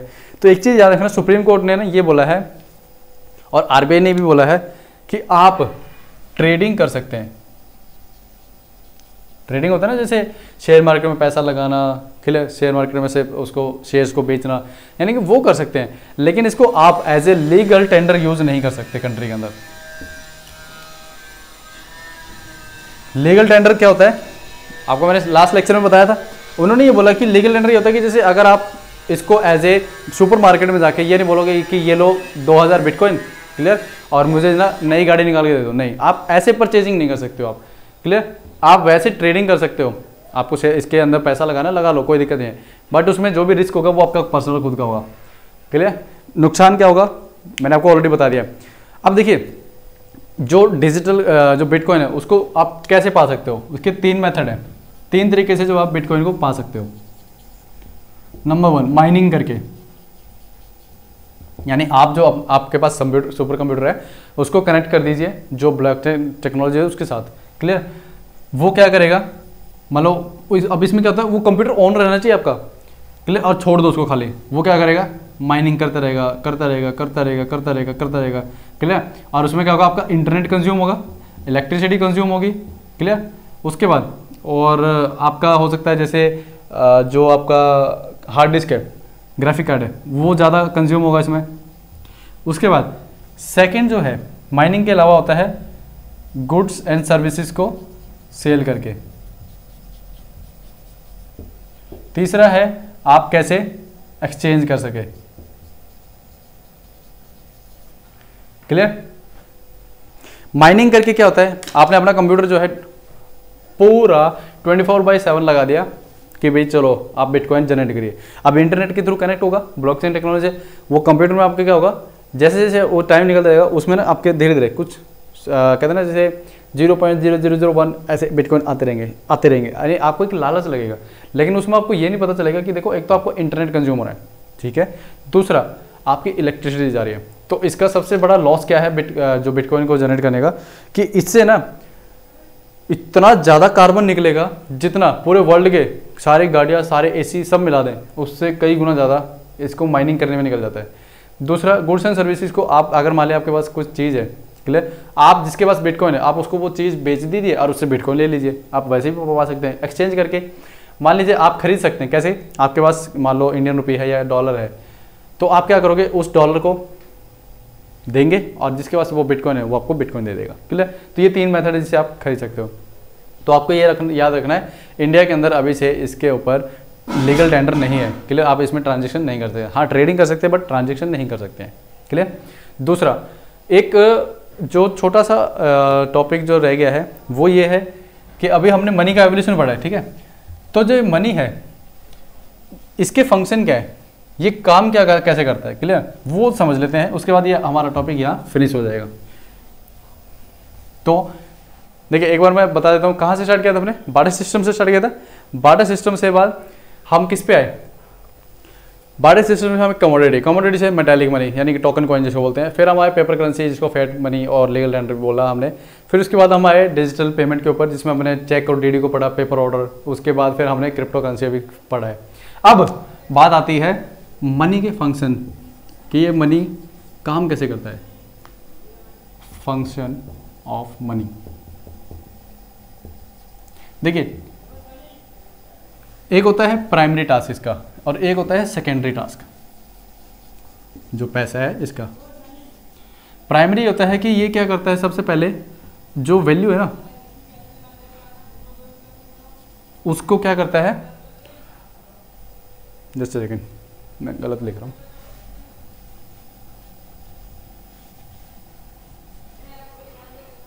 वैल्यू को मेजर करता है, क्लियर। वैल्यू को मेजर कैसे, जैसे आपको पता है कोई आपके पास चीज़ है तो उसका वेट कैसे करते हो, या तो ग्राम में करते हो, क्लियर, और या फिर किलोग्राम में, ऐसे करते हो। अगर वो चीज़ लिक्विड है तो या तो आप उसको ml में करते हो या लीटर में करते हो, क्लियर। ऐसे ही कोई गुड्स एंड सर्विसेज है, अगर आप उसको मेजर करना चाहते हैं कि उसको मुझे कितने पैसे देने हैं, तो उसकी वैल्यू जो है पैसा किस में करता है, रुपये में, ठीक है। वैल्यू को मेजर करता है रुपये के अंदर। अब जैसे फॉर एग्जांपल मेरे पास टमाटो है, अब बार्टर में क्या होता था, मैं टमाटो और मुझे मिल्क चाहिए तो मैं मिल्क वाले को ढूंढूंगा जिसको टमाटो चाहिए, तो उसमें क्या है, मेरे को ट्रांजेक्शन कॉस्ट और सर्च कॉस्ट काफ़ी ज़्यादा लग रही थी। अब मान लीजिए टमाटो है 1 kg है, तो अब ये जो मनी है ये क्या करेगा, पैसा जो है ये क्या करेगा, इसकी वैल्यू को मेजर करेगा कि 1 किलो टमाटर कितने के होने चाहिए, कितने रुपए के। तो लेट्स से उसने बोला कि 20 रुपीज़ के, तो अब मुझे क्या होगा, सीधा 20 रुपीज़ मुझे टमाटो को बदले मिल जाएंगे और इन 20 रुपीज़ से मैं अब क्या है दोबारा से मिल्क परचेज कर लूँगा, क्लियर। तो इसमें फर्स्ट फंक्शन क्या हुआ, वैल्यू को मेजर करता है, क्लियर। उसके बाद ये मीडियम ऑफ एक्सचेंज का काम करता है, मीडियम ऑफ एक्सचेंज। देखिए नाम से पता चल रहा है आदान प्रदान करना। जैसे आपके पास कोई सामान है, आपने बेचा, मैंने खरीदा तो मैंने आपको पैसे दिए, क्या हो गया, एक्सचेंज हो गया ना। एक्सचेंज किसका हुआ, पैसे का एक्सचेंज हुआ है, क्लियर। आपने मुझसे कोई चीज़ खरीदी, मैंने आपसे कोई चीज़ खरीदी है तो मैंने आपको उसके बदले पैसे दिए, ठीक है। तो इसमें क्या हो गया, यहाँ टमाटो का एग्जांपल ले लीजिए, आप वेंडर हैं जो सब्जी की दुकान चलाते हैं, तो मैंने आपसे टमाटर खरीदे तो आपने तो मुझे टमाटर दिया, क्लियर। उसके बदले में मैंने आपको क्या दे दिया, पैसे। तो इसमें क्या हुआ, ये सेकंड फंक्शन क्या हो गया इसका, ये प्राइमरी फंक्शन है ये, क्लियर, पैसे का। सबसे पहले वैल्यू को मेजर करता है कि उसकी वैल्यू कितनी है उस पर्टिकुलर चीज़ की। दूसरा मीडियम ऑफ एक्सचेंज। अब यहाँ पे सेकेंडरी आता है कि ये मेजर इसमें हो गया ना, स्टोर करता है वैल्यू को। स्टोर कैसे, जैसे आपने देखा होगा, आप अपने बैंक में जब देखते हैं अकाउंट बैलेंस, तो उसमें क्या होता है, एक वैल्यू तो दिखती है, तो वो क्या वैल्यू क्या दिखाती है, इन दी सेंस ऑफ मनी, कि आपके पास जो मनी है उसकी वैल्यू कितनी है, 10,000 है, 20,000 है, वो आपके बैलेंस में क्या दिखाता है, स्टोर करके दिखाता है कि देखिए इतना पैसा आपके अकाउंट में बैलेंस पड़ा हुआ है, ठीक है। तो वो क्या होता है, सेकेंडरी फंक्शन क्या है, इसको वो स्टोर करके रखता है। अब आपके पास जो वैल्यू स्टोर हो रखी है पैसे की, आप इसको ट्रांसफर भी करते हैं। भाई अगर मान लीजिए मैं आपका दोस्त हूँ और मुझे पैसे चाहिए इमरजेंसी में, तो आपके पास जो वैल्यू है मनी की, वो ट्रांसफर भी तो करते हैं ना आजकल, जैसे फ़ोन पे, UPI करके। तो इससे क्या होता है, ये दो काम हो गए क्या, एक तो आप वैल्यू को स्टोर करते हैं, दूसरा ट्रांसफर भी कर सकते हैं, और तीसरा होता है डेफर्ड जो पेमेंट्स होती हैं। अब ये क्या होती है डेफर्ड पेमेंट्स, जैसे आपने सुना है ना कि आपके पास अगर किसी चीज़ को खरीदने के लिए, जैसे आपको कोई गाड़ी खरीदनी है, वो है लेट से 10 लाख की गाड़ी है, अब आपके पास है कितने, मात्र 2 लाख रुपए, तो कैश डाउन पेमेंट बोलते हैं ना कि आप डाउन पेमेंट इतनी कर दीजिए और उसके बाद जो है EMI बन जाएगी आपकी, क्लियर। तो अब होता क्या है, यहाँ पे आप जो डाउन पेमेंट करते हैं वो क्या होगी, आपकी वन टाइम पेमेंट, उसके बाद डेफर्ड पेमेंट होती है वो कि आप धीरे धीरे करके सारी इंस्टॉलमेंट में पे कर सकते हैं। तो आप वो किससे करते हैं, पैसे से तो करते हैं। तो पैसे का सेकेंडरी टास्क क्या है, वैल्यू को स्टोर करना, दूसरा ट्रांसफर करना और डेफर्ड पेमेंट में यूज होना। प्राइमरी क्या था, वैल्यू को मेजर करना कि सबसे पहले जो चीज़ है उसकी वैल्यू कितनी है, दूसरा मीडियम ऑफ एक्सचेंज करना, क्लियर। तो ये है कुछ हमारे छोटे से काम जो पैसा करता है बेसिकली, और इसी पर्पस पे जो है हमने मनी का कंसेप्ट ईजाद किया था, क्योंकि हमने देखा था बार्टर सिस्टम में कितनी प्रॉब्लम आती थी। चलिए, तो यहाँ पे आज का जो लेक्चर है हमारा हो जाता है कंप्लीट। आपका जो है टॉपिक कौन सा, एवोल्यूशन ऑफ मनी, वो हो जाता है यहाँ पे कंप्लीट। चलिए एक बार मैं देख लेता हूँ कि कोई ऐसी तो नहीं है जो इमेज आपकी रह गई हो। हाँ, एक छोटा सा टॉपिक रह गया ये, हाँ ये एक टॉपिक रह गया। चलो देखो, ये फर्क पड़ जाता है जब इमेज लगाते हैं ना, तो क्या है कि कोई टॉपिक छूटता नहीं है। एक आता है स्टेबल कॉइन, ठीक है, स्टेबल कॉइन जैसे आपको यहाँ आपको स्क्रीन पे दिख रहा होगा। देखिए स्टेबल कॉइन क्या होता है, मैंने आपको अभी बिटकॉइन में क्या बताया था, जो क्रिप्टो करेंसी होती है उसमें क्या बताया था, उसमें बैकिंग नहीं होती किसी भी एसेट की।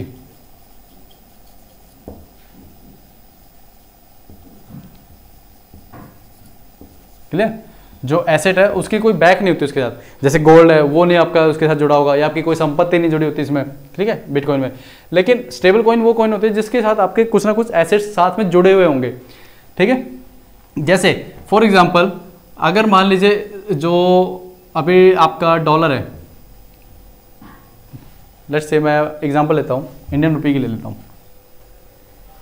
मान लीजिए 1 रुपी जो है इंडिया का, क्लियर, उसकी जो वैल्यू है वो कहीं ना कहीं पीछे गोल्ड से कनेक्ट होगी या किसी एसेट के साथ जो RBI के कनेक्ट होगी। तभी तो जब डॉलर ऊपर नीचे होता है तो इंडिया की करेंसी, कई बार कहते हैं हम $1 के संबंध में जो रुपया है वो 70 रुपये हो गया, 75 रुपये, वो कैसे होता है, क्योंकि कहीं ना कहीं आपकी करेंसी जो है वो यहाँ से डिवेल्यूट होती है, टूटती है। क्यों, आपका जो एसेट है वो वीक होता है, क्लियर। अब देखिए, तो स्टेबल कॉइन में क्या होता है, बस इतना फर्क याद रखना आपको, आपका एसेट जो है लिंक होगा, लेकिन बिटकॉइन में ऐसा नहीं है। अब फेसबुक ने 2019 के अंदर अनाउंसमेंट की थी कि हम अपने खुद का एक डिजिटल कॉइन निकालेंगे जिसका नाम होगा लिब्रा, क्लियर, और हमारा जो वैलेट होगा जिसमें रखा जाएगा उसका नाम होगा कैलिब्रा। अब देखिए, जब ये अनाउंसमेंट की थी, इतनी बड़ी अनाउंसमेंट होती है, न्यूज़ में आई थी लगभग 1.5 साल पहले की बात है, लगभग 2 साल ही लगा लीजिए अभी तो। अब उस टाइम इतनी न्यूज़ रही थी इसकी, कैलिब्रा, लिब्रा, ये है ना। होता है कि अब इन्फॉर्मेशन जो है ना इतनी ज़्यादा हो जाती है, जिसमें क्या होता है कि बच्चा कंफ्यूज हो जाता है, क्या सुनूँ क्या पढ़ूँ, ठीक है। तो मेरा एक ही सजेशन रहेगा, कहीं से भी आराम से अपने खुद की रिसर्च करने की टेंडेंसी बनाइए, क्लियर। दूसरा, न्यूज़पेपर को अच्छे से खुद पढ़े, ये नहीं कि शॉर्टकट अपनाए। न्यूज़पेपर पढ़ने की जब तक आदत नहीं आएगी आपको ये चीज़ें समझ में भी नहीं आएगी, ठीक है। अब देखिए, फेसबुक ने बोला कि हम ना एक अपना डिजिटल वो निकालेंगे लिब्रा, और उस पर क्या होगा, जो डॉलर होगा वो एज ए एसेट के रूप में पीछे हमारे साथ जुड़ा रहेगा। अब यहाँ पे वॉलेट कैलिब्रा, और इसकी की जो प्रोग्रामिंग लैंग्वेज है जिसपे लिब्रा वर्क करेगी, जैसे अब आपने देखा होगा जो विंडो है उसकी भी एक प्रोग्रामिंग लैंग्वेज होती है, हर सॉफ्टवेयर की अपनी एक प्रोग्रामिंग लैंग्वेज है।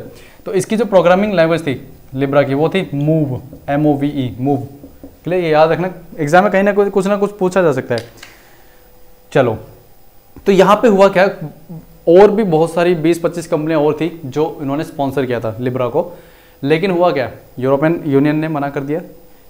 जो अमेरिकन गवर्नमेंट है उन्होंने बोला कि हम जब तक इसके साथ पूरी अच्छे से जांच पड़ताल ना कर ले कि क्या ये सही है या नहीं, हम आपको अलाउ नहीं करेंगे।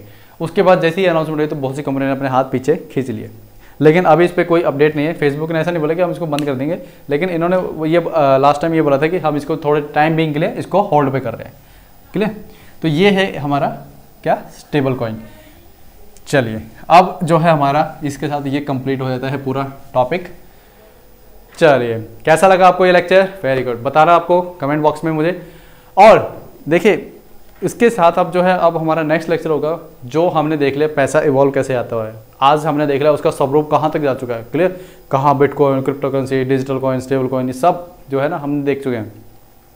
अब हम देखेंगे कि पैसा बनता कैसे है। ठीक है, आपको पता है ना मार्केट में पैसा आरबीआई डालता है, वो उसके पीछे आरबीआई क्या मेथड लगाता है, क्या देखता है, सब कुछ। अब जो है अब हमारा नेक्स्ट लेक्चर इसी पर रहेगा, किस पे, आरबीआई के ऊपर डिमांड और उसकी जो क्रिएशन है वो कैसे बनती है पैसे की। चलिए, आप यहाँ लेक्चर में करता हूँ समाप्त। Till than happy learning.